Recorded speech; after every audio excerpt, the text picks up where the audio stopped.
I just got this here Eaton Viking dehumidifier for $5 on Facebook Marketplace. Now, it is a little beat up, and the paint finish isn't, it's seen better days, and for some reason there is a central wall humidistat mounted sideways on the front cover. In reality, that should really be on the back, because the warm, dry air coming out would skew the reading, I would imagine. I don't know, maybe I'm wrong. Somebody in the comments will probably tear me a new one. It's missing the back filter. Pretty sure there's supposed to be a filter on the back. And the buckets here, this one doesn't have a drain or anything. There's some information here. See? T. Eaton Co. Limited, made in Canada. It uses R22, 4.2 amps, 60 hertz, of course. There's the charge, 115, 120 volts, whatever. Coils are pretty dirty. They're kind of nasty. They're pretty plugged up, but it does work despite that. It does work fine. This float switch doesn't work. Occasionally, sometimes when I push this up, the unit will turn off for a split second and just turn right back on, like just a minor power interruption, but it does not work. I'm going to have to look into that. You turn it on, it gets cold like almost instantly. This thing is amazing. R12, Miracle Gas. That stuff is great. Oh yeah, made in Canada. Some information sticker there that's missing. Coils have got some dents in them, but it's got a full charge. It works. This thing I was told this thing was like 35 years old. And this one's got, you probably won't be able to see even with the flash on, but this one's got a metal fan in it, which makes it pretty old, because I see a lot of dehumidifiers like this out in the trash and whatnot, and they usually have a plastic fan. Actually, if you see my video of my homemade humidifier, it uses a fan blade from a very similar, the whole fan assembly from a very similar unit, and it's a plastic blade. I thought that unit was old because it was brown, and it had a grill that looked like this. It was a Woods unit. I'm not sure who makes these. I think Air King Lasco. I'm not really entirely sure. Maybe somebody knows. But all the units of this era seem to look the same. They seem to be constructed the same way. This one is a little bigger and a little heavier. I'm not sure if that's just because it's older or because it's a higher capacity unit or what. I really wish this had a drain on it. Now, actually, the reason I bought this dehumidifier is not because I have a humidity problem. I don't. The house's humidity here is perfect in both the winter and, okay, maybe not the summer, but that's just because we don't run the AC sometimes. When the AC is running, it's fine.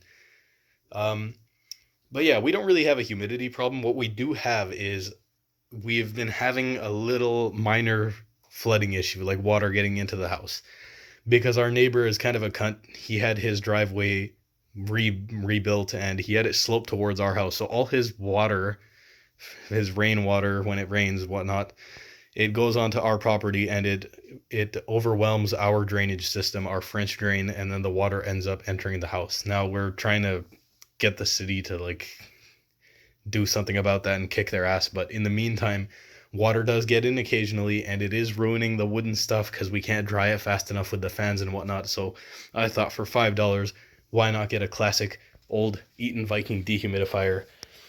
I didn't really want it. It's $5. You can't argue with the $5, and it works. Anyways, moving on. Now, Eaton Viking is, I guess it was like Canada's version of Sears, Kenmore.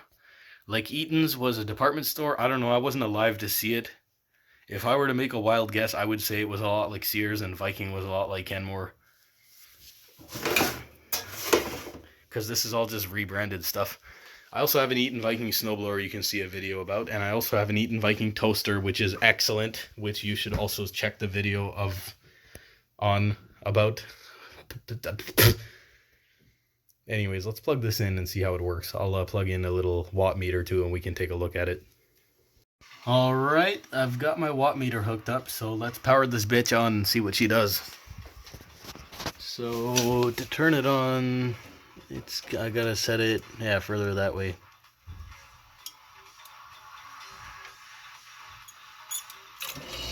There you go. Ooh, that didn't sound good. That's weird. I think the humidistat's going bad because the power... Oh, yeah. Why is it doing that? This is a new issue. It hasn't done that before. Power occasionally, I don't know if you saw that. I don't know if it showed up on camera, but the power was interrupted a couple times for a split second. I wonder if it was actually that float switch. Anyways, it's running now. That's freezing cold already. Oh, power got interrupted again. What is going on here? 280 watts. Oh, I know why. That switch was propped up against the back of the bucket. Okay, I get it.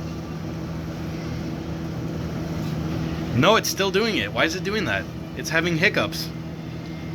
Yeah, I gotta dig into this and find out what's going on with that. That's new. 282 watts. Steadily gonna go up. Let's check the voltage. 119.1. 60 hertz, of course. Power factor is kind of pretty atrocious. 3.5 amps.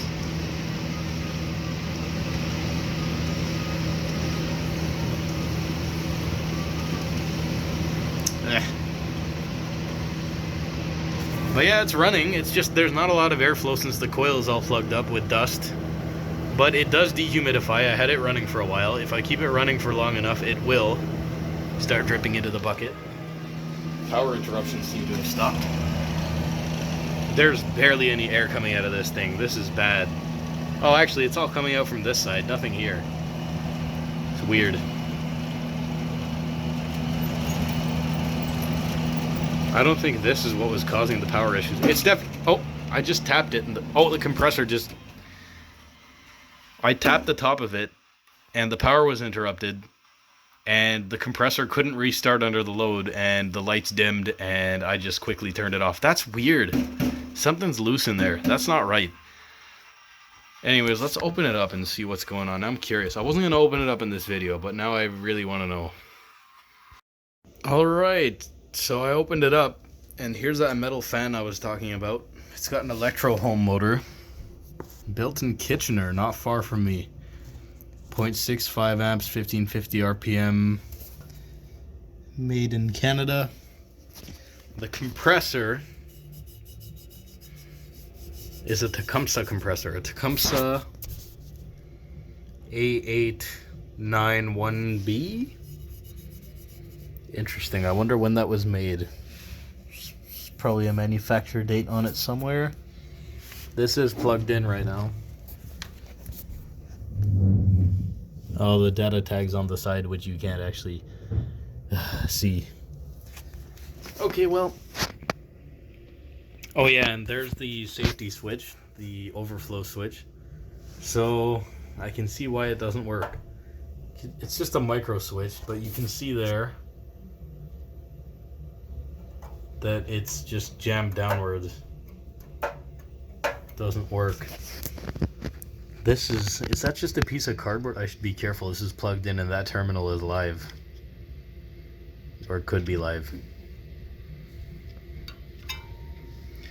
The humidistat is just... The guy told me that the humidistat was original to the unit, but no fucking way, dude. I know Canadian engineering can be sketchy, but this is just next level. No way. And I don't think this is even rated for a full 120 volt line voltage, especially the kind of current and inductive kick that this compressor can deliver. Like, it's probably... The terminals are probably screwed up pretty badly. I wonder where the original humidistat would have been, if this had a humidistat at all, or a switch, because I don't see any holes in the cabinet where it could have been. Maybe it was on the back, I'm not sure. And there's the coils, they're pretty dirty. This side's obviously cleaner, that side's worse. Some of these fins need to be straightened out. I don't think I did that. Anyways, let's power it up again.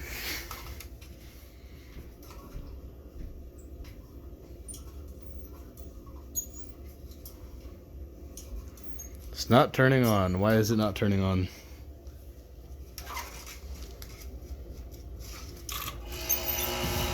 There you go. I think the humidistat's going bad. Why is it doing that? No, there's something on here going bad. It's that switch. That's what's causing the issues. I have an extra one of these. That's got to be bad for the compressor. It keeps kicking on and off randomly.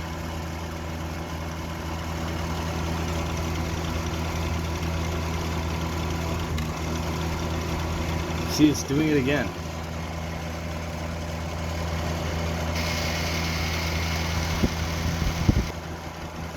Compressor's getting cold.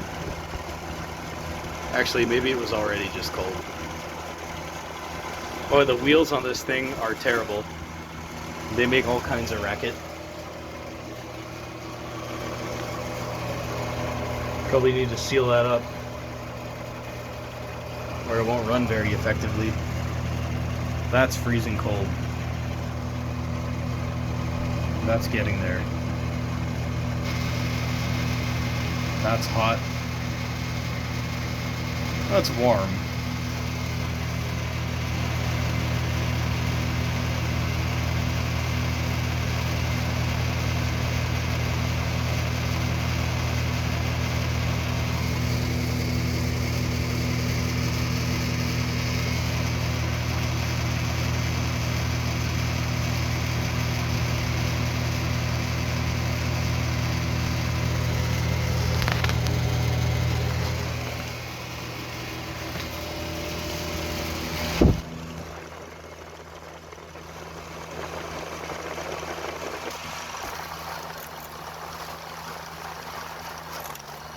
Oh yeah.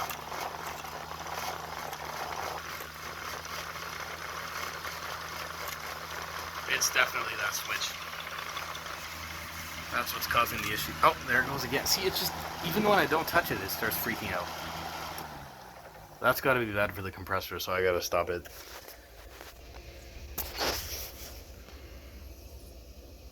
Spin down time is okay.